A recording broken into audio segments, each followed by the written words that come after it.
अमरोहा के गांव लोदीपुर बंजारा में करोड़ों की संपत्ति के मालिक इकलौते बेटे की गला घोंटकर हत्या कर दी गई। सुबह गर्भवती पत्नी के पहुंचने से पहले ही लाश को किया गया आग के हवाले। बताया जाता है कि 9 माह पूर्व 22 वर्षीय तुषार ने मुरादाबाद पुरानी फकीरपुरा पुलिस चौकी निवासी दिलीप की बेटी से विवाह किया था।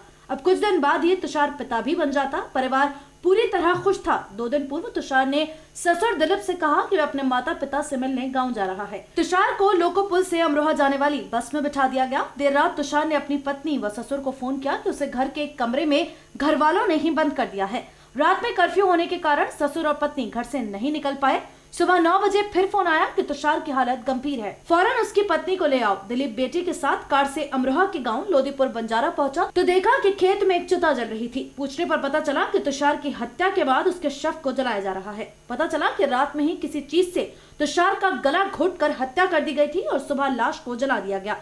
तुषार की पत्नी अपने पति का चेहरा तक नहीं देख पाई। पति की मौत की खबर मिलते ही उसकी पत्नी गश खाकर वहीं पर गिर पड़ी। किसी तरह उसे संभाला गया और चिता दिखाई दी। दिलीप ने अपने दामाद तुषार की हत्या किए जाने के बाद कोई सबूत न छोड़े जाने के लिए लाश को जला दिए जाने का आरोप तुषार के बहनोइयों पर लगाया है, जो स्कूल में टीचर हैं। बता दें कि तुषार भी मैथ्स का टीचर होने के साथ लगभग 90 बीघा जमीन का इकलौता वारिस था। तुषार की पत्नी ने कार्यवाही के लिए तहरीर एसपी अमरोहा को दे दी है। एसपी अमरोहा ने दोषियों के खिलाफ सख्त कार्यवाही किए जाने का आश्वासन तुषार की पत्नी ऋतु को दिया है।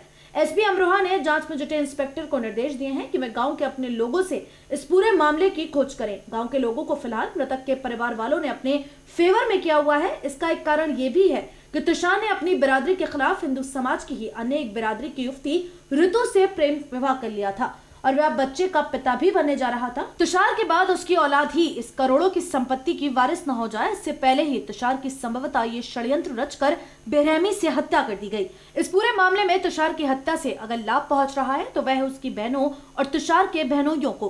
फिलहाल पति की हत्या हुई है या उसके पति को कहीं बंधक बनाया हुआ है, ये एक जांच का विषय है। गम से टूट चुकी ऋतु ने एसपी अमरोहा से CVC-ID से जांच कराए जाने की मांग की है। तारीख को वो गए थे शाम को और रात में फ़ोन आया, मैंने ठीक बात करी थी। फिर रो रहे थे 12 बजे तक कि मुझे इन लोगों ने कमरे में बंद कर रखा है।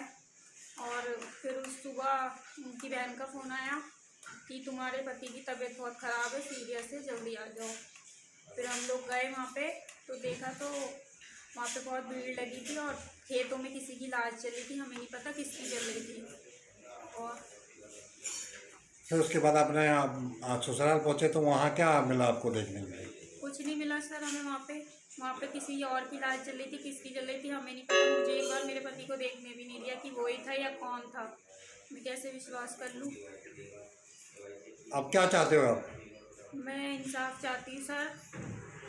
क्या हुआ आपके पति के साथ, ये बताएंगे? ये मुझे खुद नहीं पता है कि वो कहाँ है, क्या है, जिंदा भी है क्या है। और मुझे उनकी बहनों पे और बहनोइयों पे शायद वो है। किस बात को लेकर शक है, क्या है हमारी उनका? ज़मीन का झगड़ा चल रहा था, ज़मीन जायदाद का। क्या क्या नाम है आपके बहनोइयों के? मेरी नंद का नाम है नीतू और सोमा और नीतू उनके हस्बैंड हैं? हाँ, और उनके हस्बैंड।